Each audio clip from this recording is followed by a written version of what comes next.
National highway 48 પર Pardi દમણી ઝાપા bridge ઉતરતા છેડે પારડી પોલીસે બાતમીના આધારે વોચ ગોઠવી મધ્યપ્રદેશ પાર્સિંગની કાબરા એક્સપ્રેસ લક્ઝરી બસમાંથી 2,68,800 કિંમતનો ભારતીય બનાવટનો ઇંગ્લિશ દારૂનો જથ્થો ઝડપી પાડ્યો।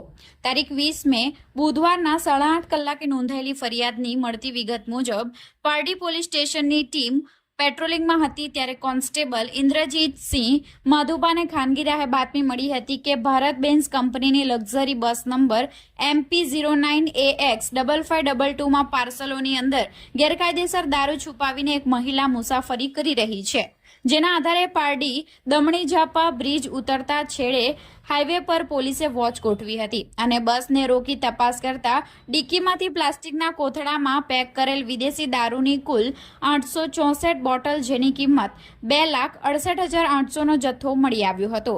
પોલીસે બસ ચાલક કિરીટ ટેલર, ક્લીનર પૃથ્વીસિંહ રાઠોડ અને ડ્રાઈવર ગજેન્દ્રસિંહ ચૌહાણ અને બસમાં બેસેલી અંકલેશ્વરની સવિતા દેવી રાયની ધરપકડ કરી છે।